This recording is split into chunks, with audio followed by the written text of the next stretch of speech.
So today I will be installing the vCenter Server 5 on a Windows 2008 R2 standard operating system, and also I have SQL Server 2008 R2 running on this server. The SQL Server 2008 is the RTM version without any service pack upgrade. So I will be installing vCenter Server using the existing SQL Server database. Then I'll install the vSphere client, and at the end I'll install the update manager, and again use the same SQL Server database. So I actually copied this SQL Server database for the vCenter and for the update manager from another vCenter installation, and just wanted to mimic that vCenter server here, and then in my next video I will upgrade this. I will do an in-place upgrade for vCenter 5 to vCenter 6. So in this video I'll just be installing vCenter 5. So let's start with this, opening up the installer.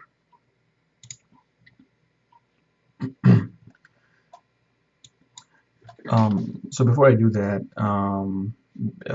if you have separate SQL instance and separate vCenter server, then you also need to set up your ODBC connections. So you go to ODBC connection. Wherever you install the vCenter server, you will have to do this. You'll have to create your ODBC connections. So here I've created two ODBC connections, one for the vCenter Server 5, one for the vCenter database, and one for the update manager database. So let me just open up SQL Server to show you the databases. So here are the two databases: vCenter 5 database, it's called VC5DB, and vCenter and the vCenter update manager database.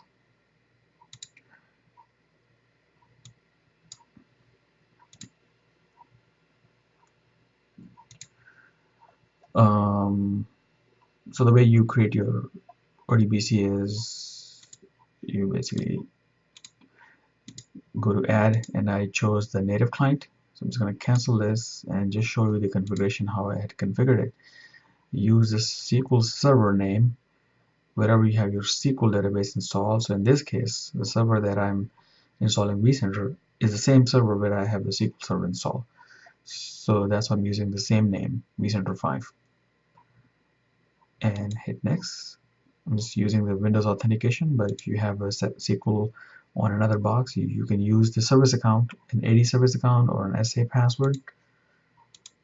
Hit next, and then choose the database, which is VC5DB, which is this vSphere vCenter database.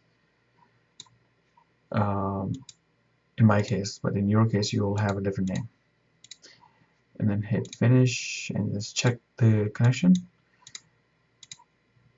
So I did the same thing with the update manager. So I created two ODBC connections. The vCenter ODBC is usually 64-bit, and the update manager is 32-bit.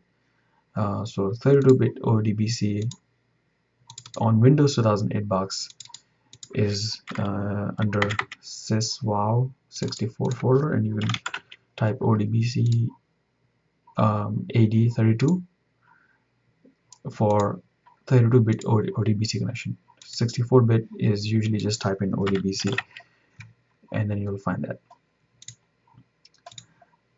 So let's go back to the installation. So and click on vCenter Server and hit install.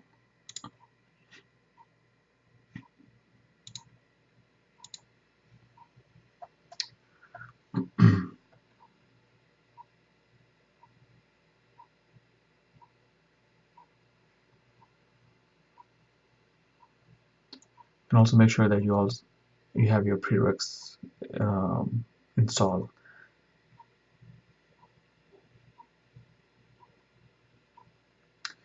Okay, hit next, agree. I'm just testing it, so you can use your organization name In the license key, I'm just leaving it blank and just using the evaluation mode. Hit next. So here I'm not using the SQL Express. I actually have a full version of SQL Server, which I just showed you. So I'll just use this one. And if you have your DSN properly set up, so you should see your DSN entries here. So I'm choosing the vCenter 5 ODBC DSN, which I had created here. And again, this step is done usually on the application server or the server where you're installing your vCenter server, not on the database server. But in my case, I have the database on the same box, so that's why I have the ODBC also on the same box. So vCenter 5 ODBC, hit next, and hit next.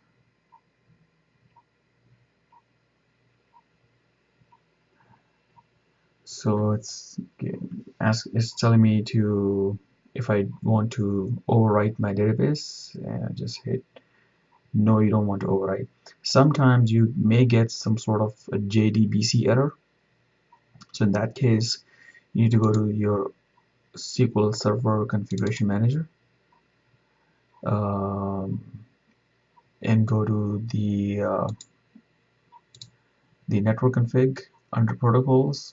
Make sure your TCP/IP is enabled, or in some cases you may also have to restart your SQL server,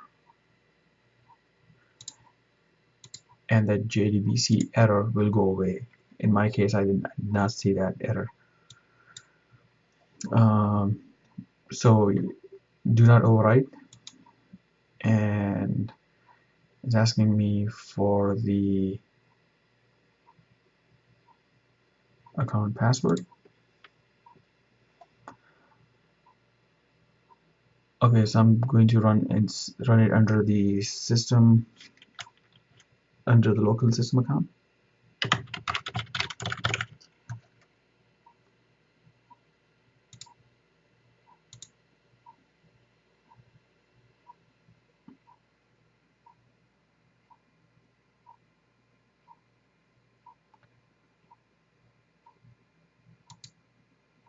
So this was the option. This was the error that I just gave. So you go to your domain controller and just make sure that in your DNS forward lookup zone, you have this server here, which I already have actually. So you can just create a static instead of the dynamic entry. You can just create a static entry and make sure, go back to your vCenter 5 and make sure you can actually go back to any other computer and make sure you can ping using the name and also the IP address, which is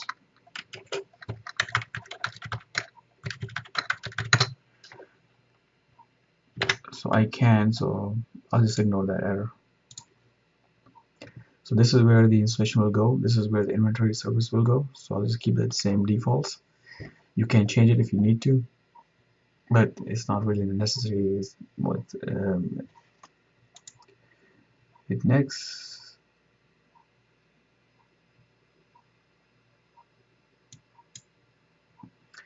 And these are the default ports. I would advise just keep the default ports as it is.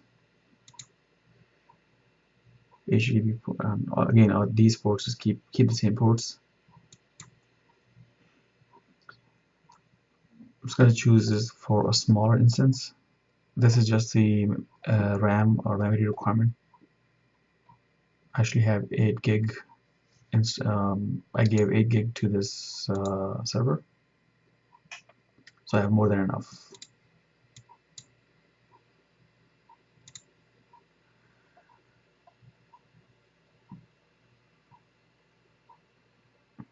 I hit next.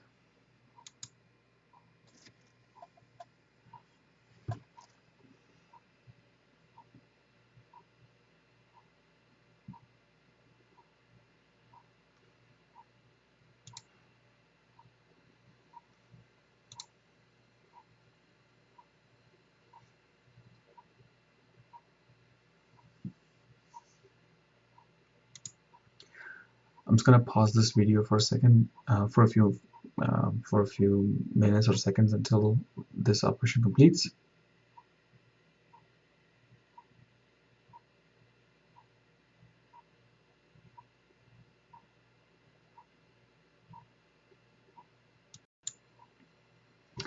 Okay, so the installation has completed. It took about 3 to 4 minutes.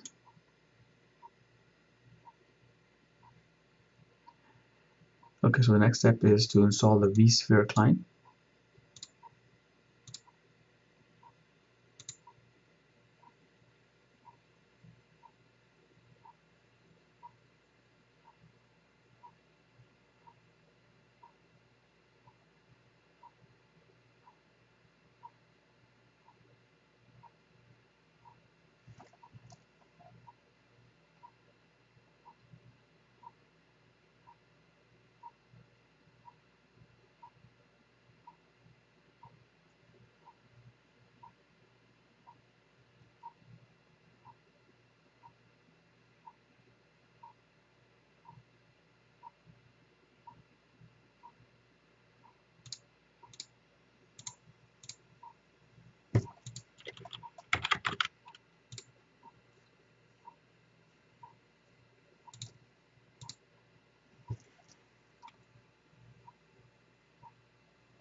Okay, vSphere client has been installed successfully. So let's just open up and see how does it look like. So the name of the server is going to be vCenter 5, and it's going to use the Windows login.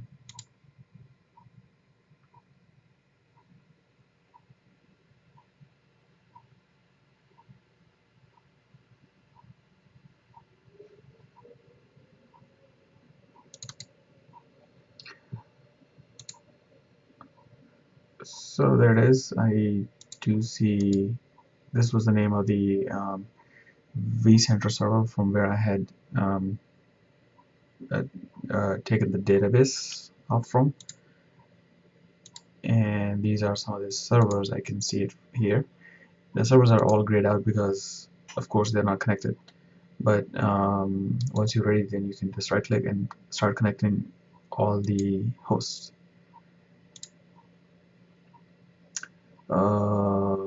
There's one more thing we can check here is you can just go to performance and just take a look at some of the charts.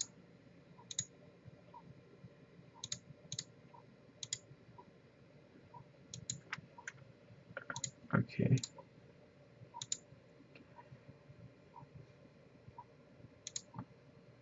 So for instance, I just want to see the past year. So here are some of the charts. So it does tell you that it just copied the database as well. I mean all the database, including the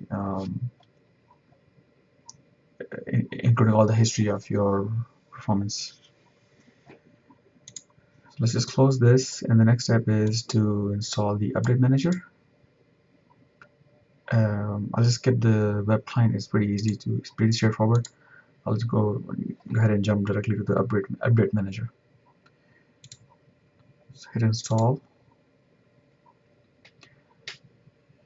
For update manager, I did the same thing. I had created the ODBC connection. And I'm just gonna use this existing database.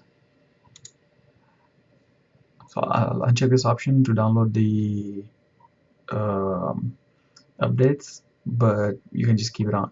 You can just keep this checked.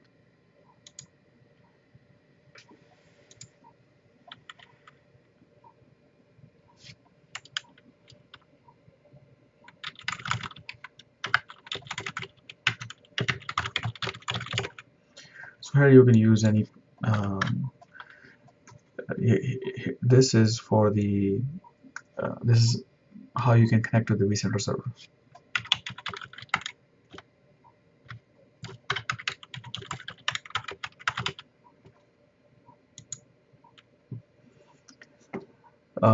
So it's giving the option to either install the SQL 2008 Express, which I don't want to, because I already have SQL installed, and this is not giving the option for DSN. So what I'll do is I'm simply just gonna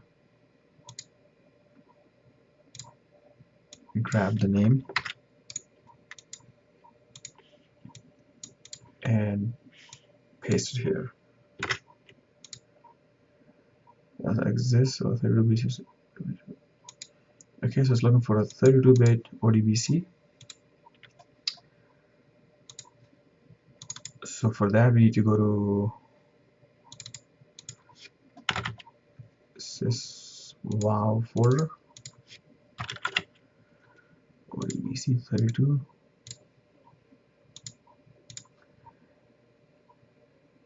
and hit add. So the other ODBC that I had was not 32-bit. It was 64-bit.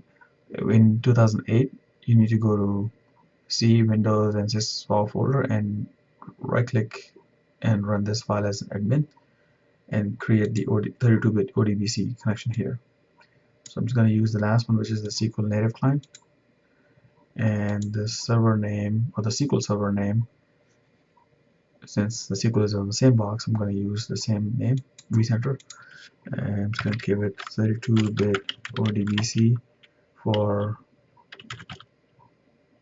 update manager, something that I can recognize. I'm going to use a local Windows authentication, or you can use SQL SA or any other service account that you have configured on your SQL Server. So changing the database to the update manager, and just making sure everything is working fine, which looks okay. And I'm going back to go one step back and then come back again to see if it picks up.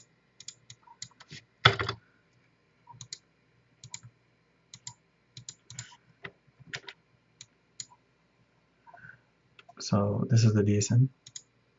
Okay, good. Oh, it didn't give me the option of pull down. It did not show the option in the pull down menu. But you can definitely just copy and paste it, and it looks like it is working now. So hit next, and again, I don't want to overwrite the database. I want to keep the same, and hit next. Keep the ports, keep all the default ports as it is, but you can change these ports if you have to. I usually don't like the IP address, so I'm going to change this to the fully qualified domain name, because in case if you in future if you want to change your IP address for some reason, at least your settings is not bound to the IP address. But for sure you can change this IP address. I'll show you later where you can change it. So vCenter 5, the name, hit next, keep the same defaults. So here is just giving me the option, is just alerting me that I don't have enough storage on the server, which I clearly don't. I only have 15 gig left. But since I'm not downloading any patches or anything like that, I can just ignore this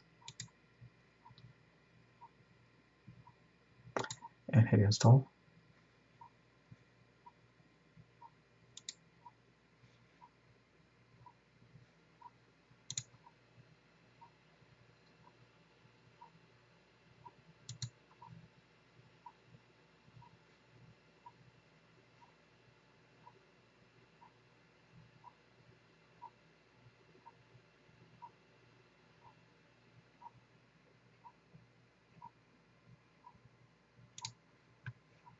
Okay, hit finish.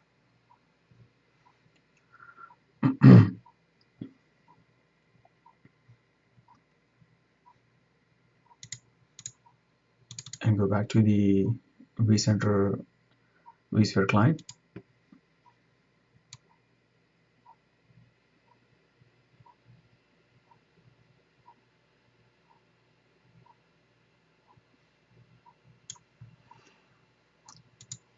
And then you can go to plugins, manage plugin.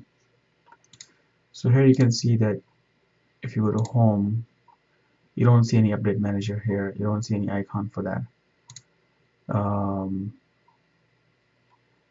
So you go to manage plugins and look for the available plugins,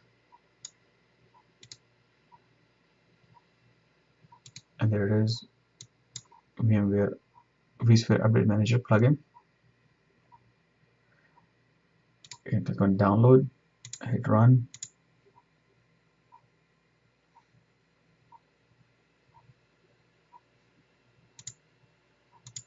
hit next.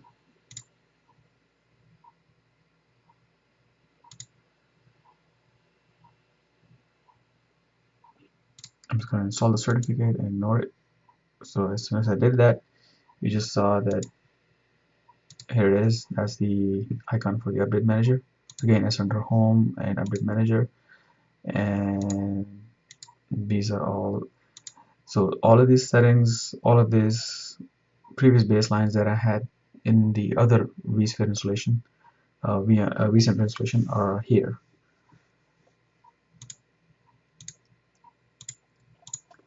And you can also see this under the tab here, which is update manager.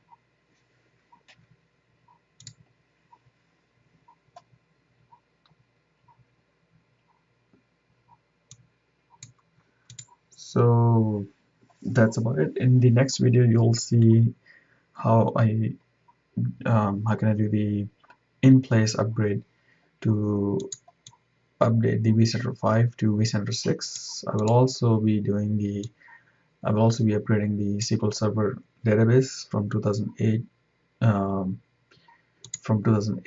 R2 RTM to Service Pack 3, which is the latest one for the 2008 R2. And in another video, I will do a clean install of vCenter Server and import that database over to the new installation. Alright, thank you so much for watching this video.